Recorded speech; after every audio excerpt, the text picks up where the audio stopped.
عليكم ورحمة الله وبركاته.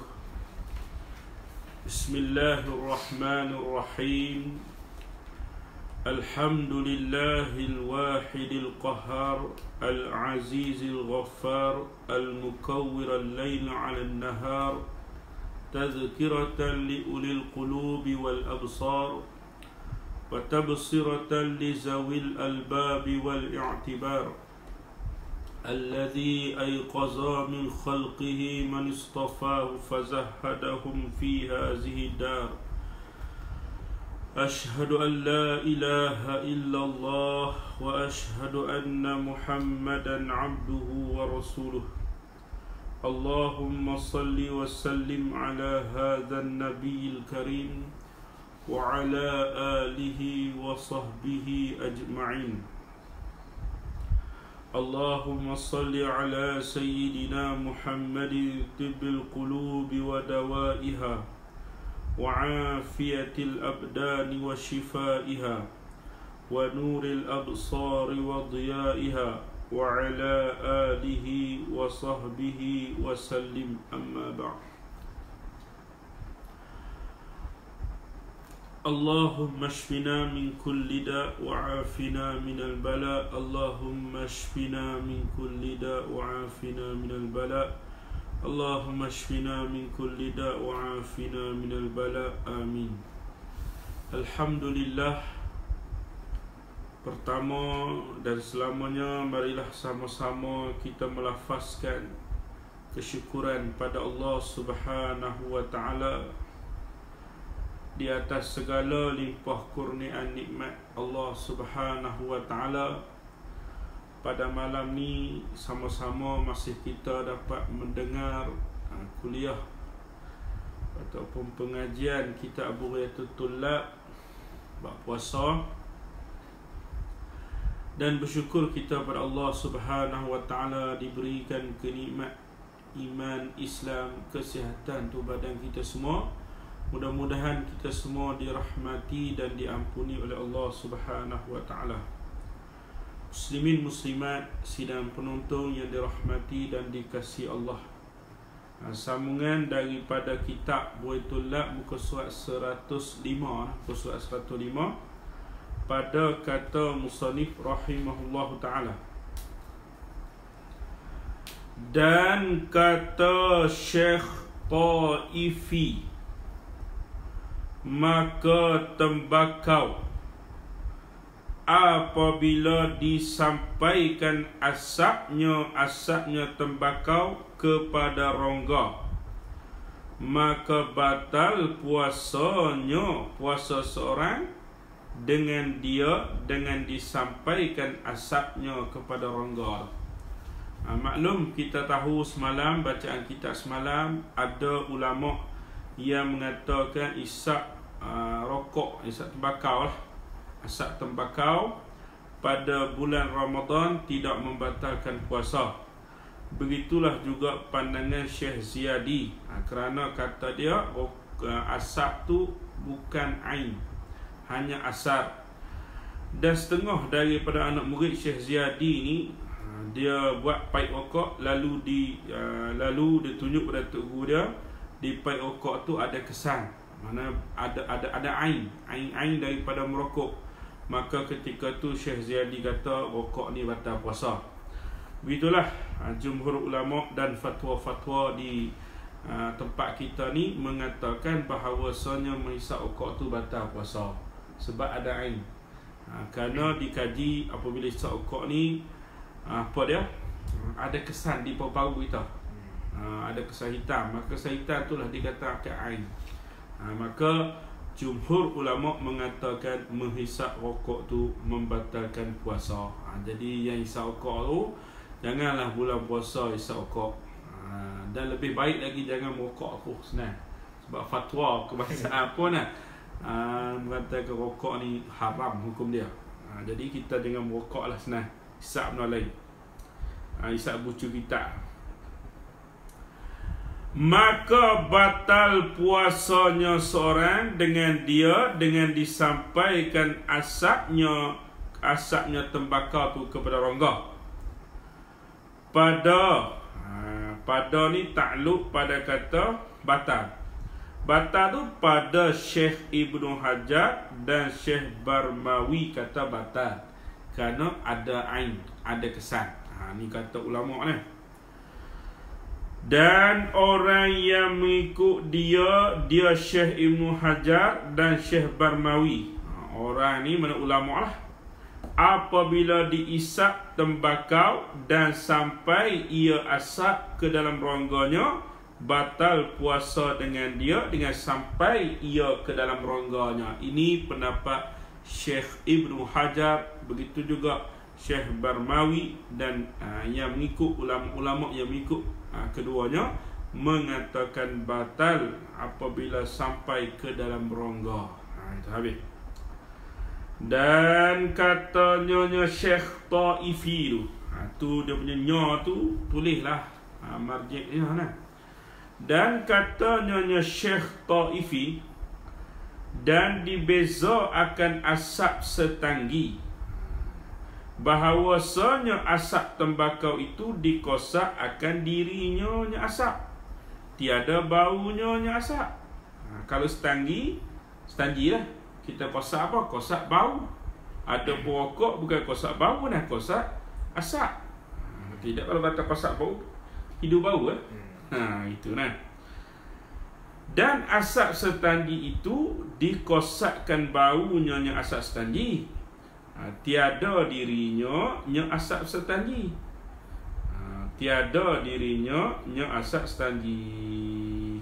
Jadi sebab itulah nak kiyah asap rokok dengan asap setanggi tak boleh. Kiyah yang fasik lah, kiyah yang rosaknya tu. Sebab asap setanggi ni kita hidu bau. Ada pun asap rokoknya kita kosak apa? Kosak asam.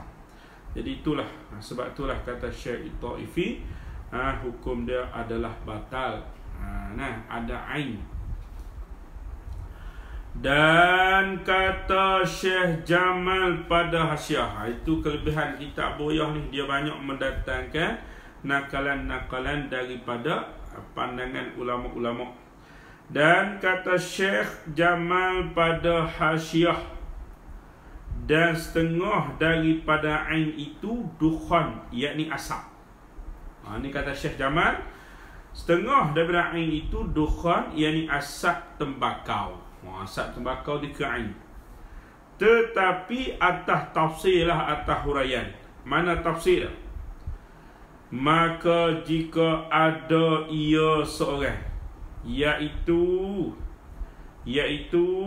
dukhan, asap.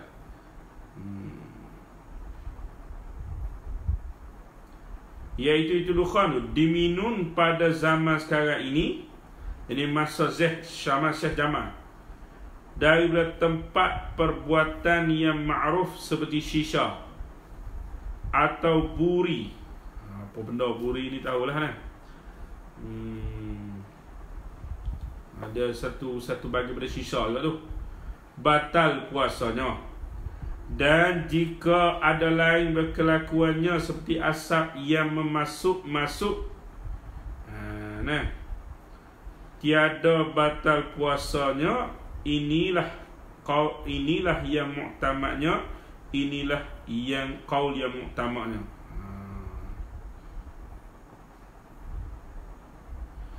Tiada memasuk-masuk. Tiada memasuk-masuk itu dengan tiada isap lah. Serok, orang panggil serok ni. Serok. Dengan memasuk-masuk, yang ni dengan tiada serok.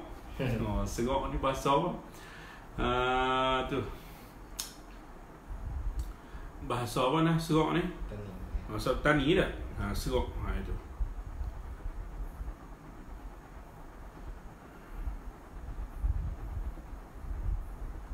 Gitu nah. Serok nah serok.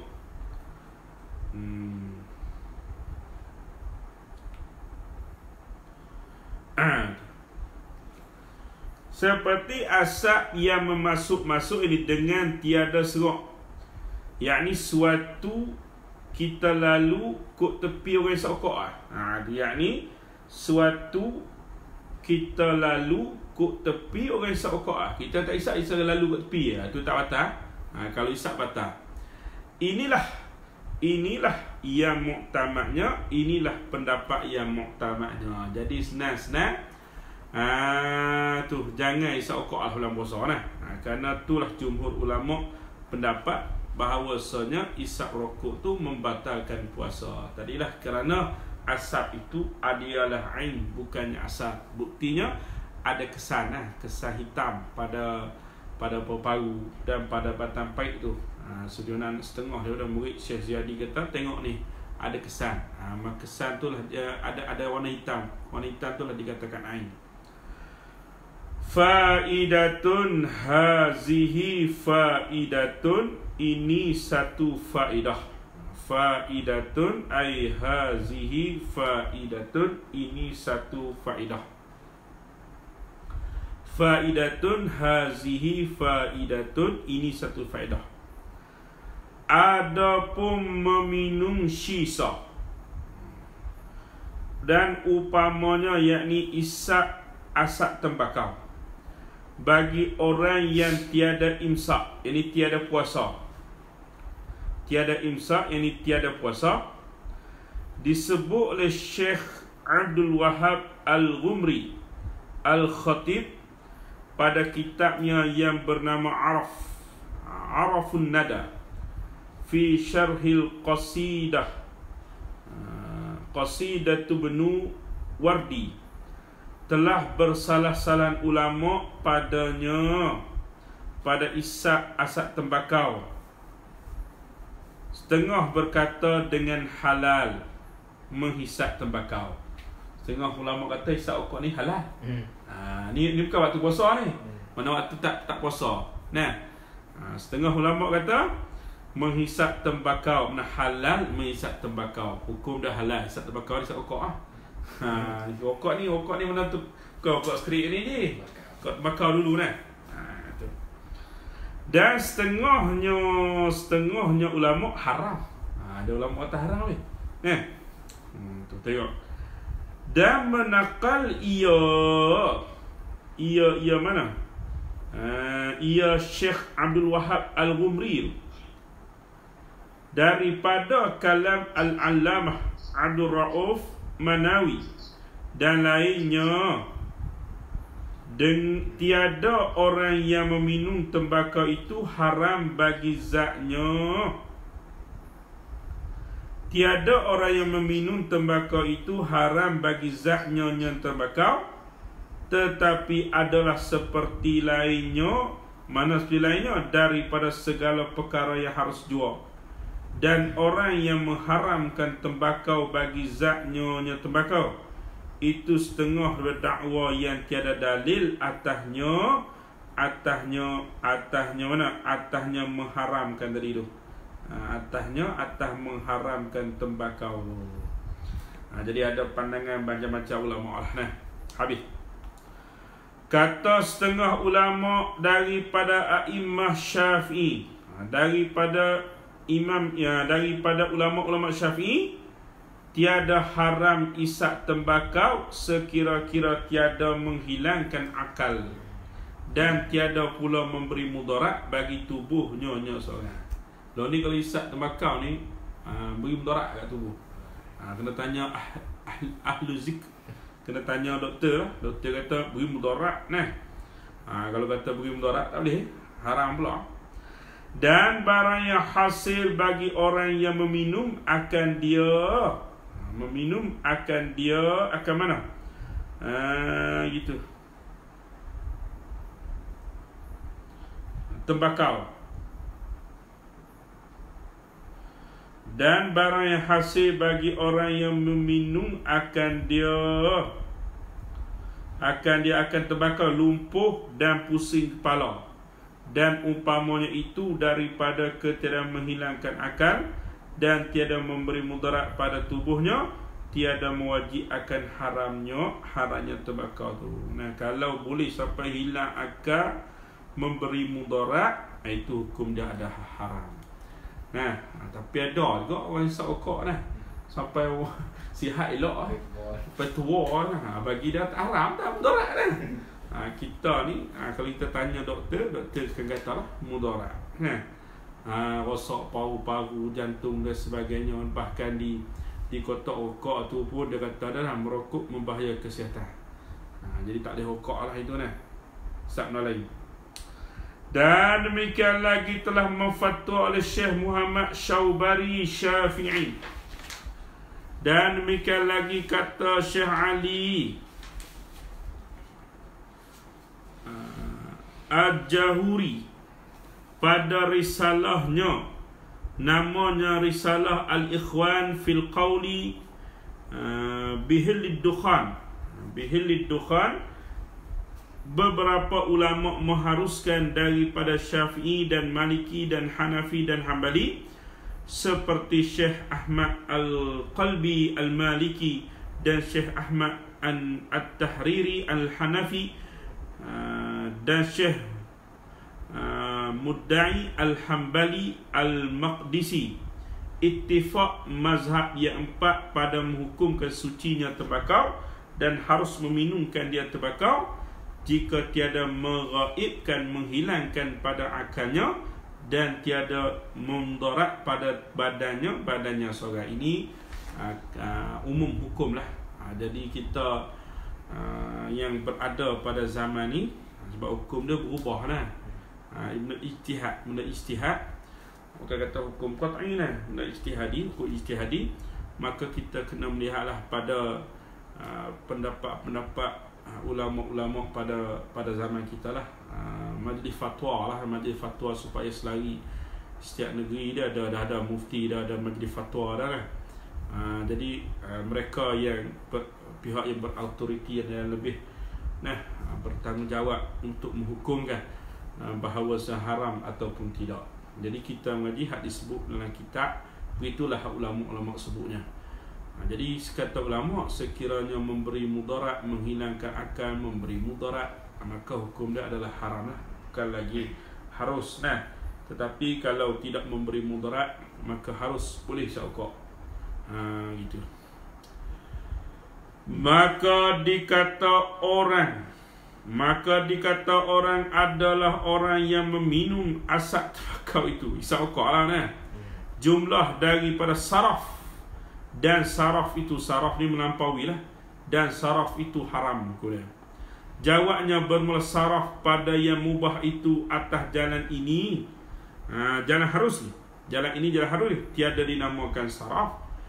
Dan jika menegahkan imam daripada meminum asap tembakau, apakah hukumnya? Jawab Syekh Abdul Nur Asy-Syafi'i, wajib taat akan tegah imam pada zahir, tiada pada batinnya.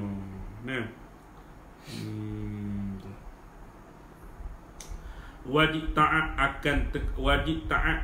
tegah pada zahir, tiada pada batinnya. Gitu. Jadi maknanya kalau imam tegah, imam tu makna pemerintah lah, kerajaan lah, dia tegah daripada syauqah, maka wajib kita kena patuh, wajib kita kena taat lah. Dan kata Syekh Abdul Wahab Al-Ghumari dan Syekh Ali Al-Jahuri, dan barang yang didatangkan oleh setengah ulama pada hadis pada dukhan itu tidak asal padanya pada hadis itu, iaitu hadis yang maudhu', dan tiada menghukumkan pada qawaid asy-syar'iyyah mengharamkan dia akan tembakau tu. Intah. Tu perbahasan ulama dululah. Dan keluar pula dengan kata, yakni kata musannif, yakni pada muka surat 104. Dan keluar pula dengan kata, ini kata musannif pada muka surat 104, yang dinamakan rongga, barang yang tiada dinamakan rongga, seperti di dalam lubang tulang betih.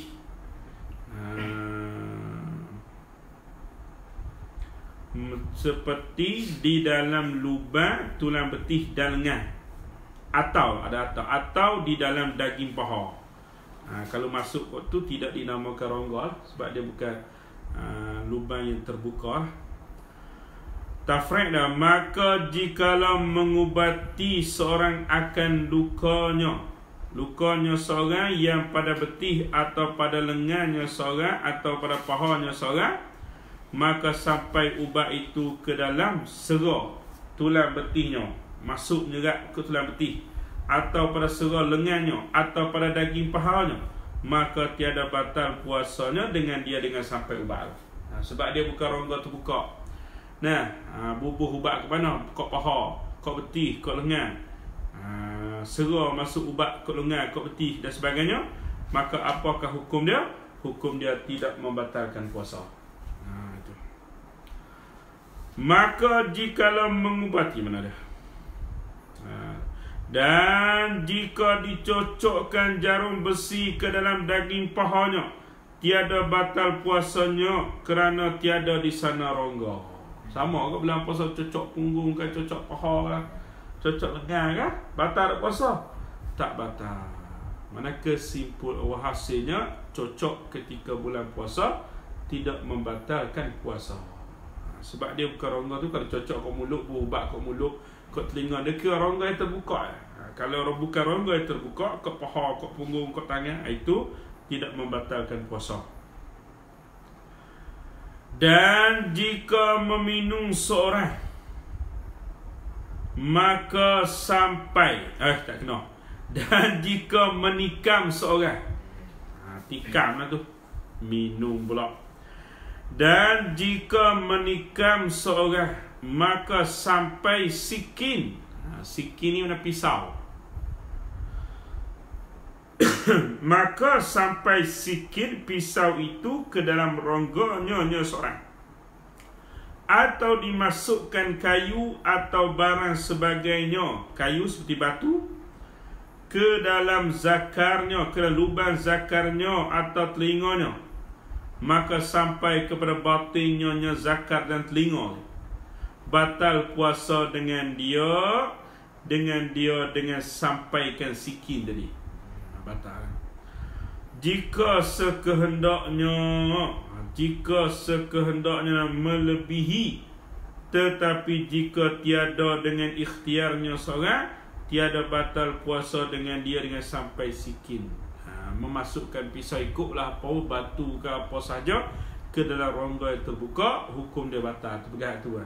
Tapi kalau tidak sengaja, bukan dengan ikhtiar kita, artinya kita dipaksa dan sebagainya, maka tidak membatalkan puasa. Dan keluar pula dengan kata daripada lubang yang terbuka, barang yang sampai pada rongga, lubang yang tiada terbuka seperti lubang roma dan lubang mata, itu tak batal. Masuk air ke lubang roma, masuk minyak ke lubang roma, itu tidak batal puasa. Sebab lubang roma itu bukanlah lubang yang terbuka. Mas'alatun, hazihi mas'alatun, ini satu masalah. Mas'alatun ay hazihi mas'alatun, ini satu masalah. Jikalau keluar dubur yang berpenyakit buasi, keluar kat punggung tu, keluar buasi, maka tiada batal puasa dengan memasukkan dia akan dubur yang berpenyakit buasi tu, atau masuk ia dubur yang berpenyakit buasi itu sendirinya. Orang yang penyakit buasi, waliyazubillah, minta lindunglah dari penyakit buasi ni, dia keluar bulan puasa tu, keluar, kemudian kita jolak masuk balik, batal tak batal. Ataupun dia masuk dengan sendiri, batal tak batal juga. Kerana yang demikian itu dikeluar, mana dia? Lari jauh kan? Kerana sangat darurat, lagi sangat hajat kepada memasukkan dia akan dubur yang berpenyakit buasi itu. Dan wajib membasuh duburnya saudara cemar-cemar dan lendir yang ada ia lendir pada nyonya dubur pada punggung. Jika tiada memberi mudarat akan dia akan dubur. Kalau memberi mudarat tak boleh basuhlah. Ad-darurah tubihul mahzurat.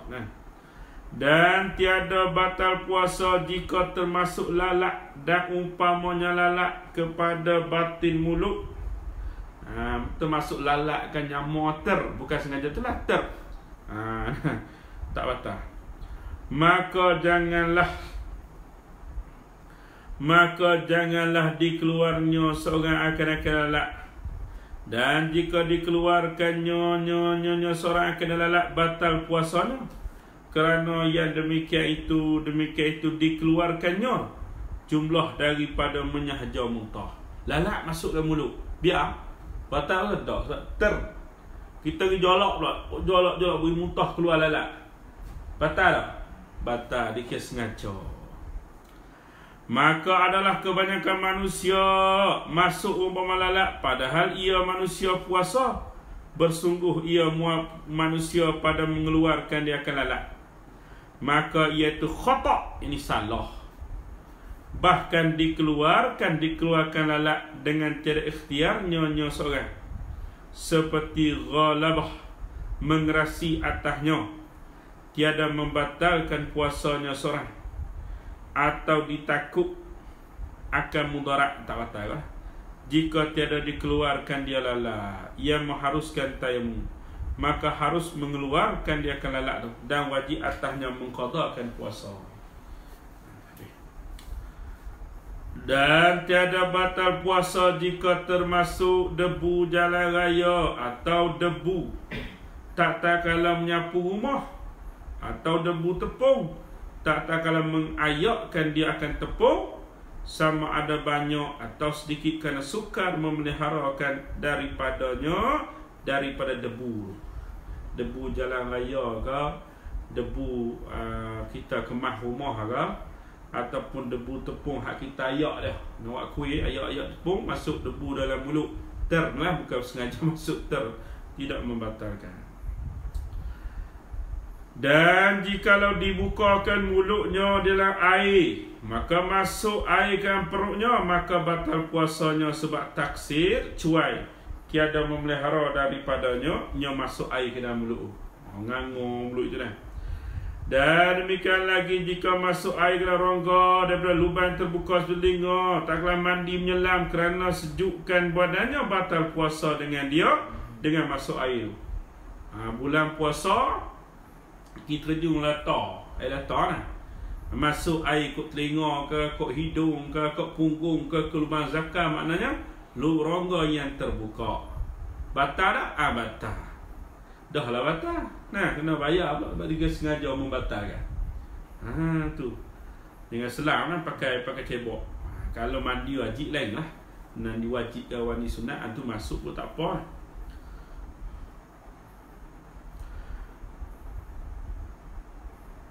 Dan jika dihantarkan suatu dalam mulut dengan sengaja kerana hajat, kemudian maka ditelannya seorang akan suatu dengan lupa, tiada membatalkan puasa nyonya seorang. Contoh kita buat air panas ya, buat air nak beri sejuk sikit mulut ni panas ya, tertelan ataupun terlupa atau puasa telah, tak batal sebab lupa.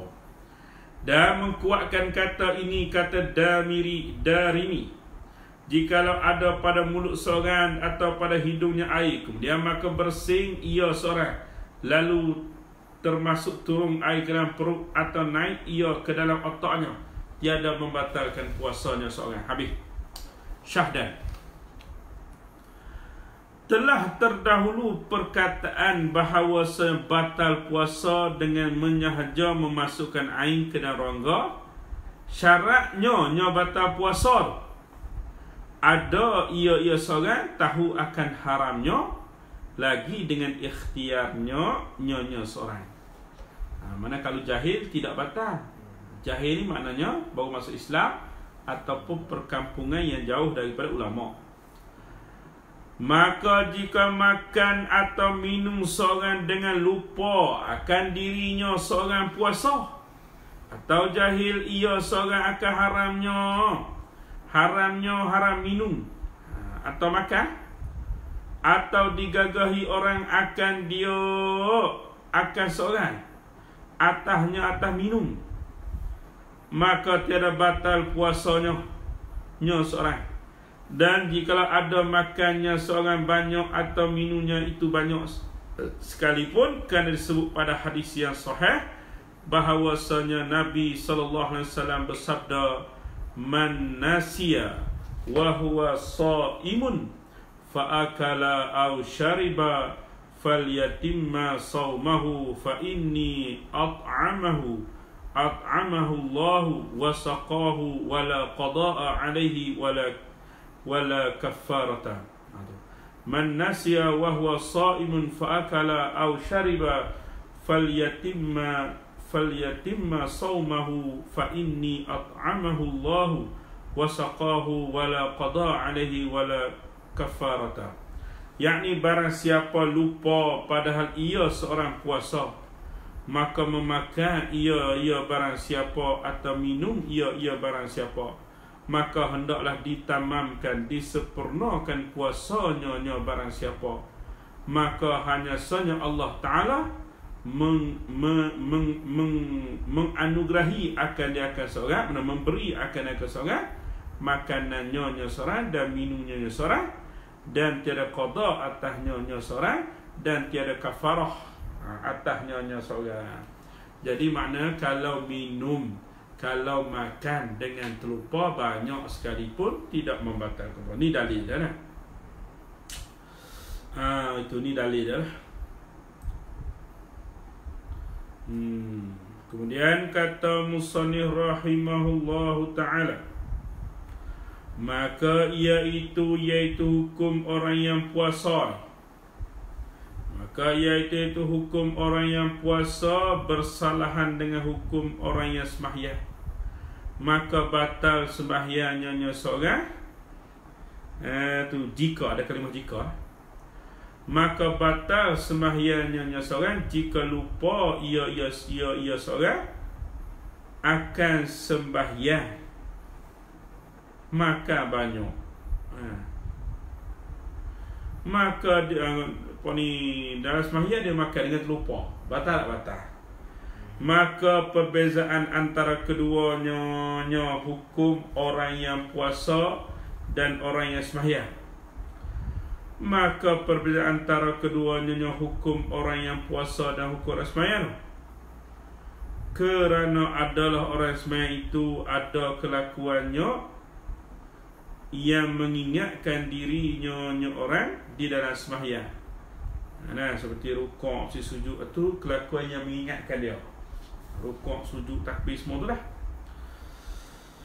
Maka dibahasakan itu bertaksir cuai sebab makan banyak dengan lupa, maka batallah dengan dia dengan makan banyak tu sembahyangnya seorang. Bersalahan orang yang puasa, tiada ada baginya orang yang puasa kelakuan yang mengingatkan dirinya orang yang puasa di dalam puasa. Maka sebab itulah kata tiada ada baginya kelakuan yang mengingatkan dirinya, tiada dibangsakan dirinya seorang taksir makan banyak dengan lupa, maka tiada batal puasa dengan dia dengan makan banyak dengan sebab terlupa. Jadi ini ma'ruf semua kita tahu dah. Kalaulah puasa terlupa makan, tak kiralah banyak ke sedikit, tidak membatalkan puasa. Ada pun sembahyang, kalau makan sikit, makan banyak, membatalkan puasa. Gitu. Habis, artinya kalau sedikit tidak membatalkan puasa, seperti besar biji lengar lah, di sawi kecil kan. Tak apalah kan. Habis.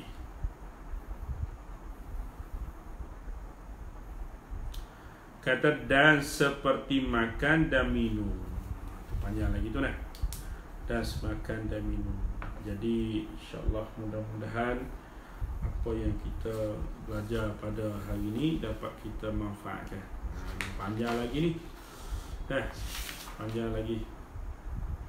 Bab puasa ni panjang lagi. Banyak lagi. Kitab ni dia banyak, sebab tu kena baca laju sikit. Kalau baca kitab besar tu macam tu lah, dia kena baca laju sikit. Banyak dia buat puasa dalam kitab ni banyak. Dia tak macam kitab matlak sikit tapi dalam kitab ni dia banyak. Dia sampai ke muka surat berapa sampai ke muka surat 130. Dia baru 108, 107, dia 130. Banyak ni. Sebab itulah saya baca laju supaya kita sempat khatam di musim PKP ni. Dah habis ni, dah pondok-pondok, pelajar pondok masuk, tak ada nak baca lah, kerana ada kitab-kitab yang khusus yang kita mengaji di sini. Wallahu a'lam. Aqulu qali hadza, astaghfirullahal azim li wa lakum wa lisa'iril muslimin wal muslimat. Assalamualaikum warahmatullahi wabarakatuh.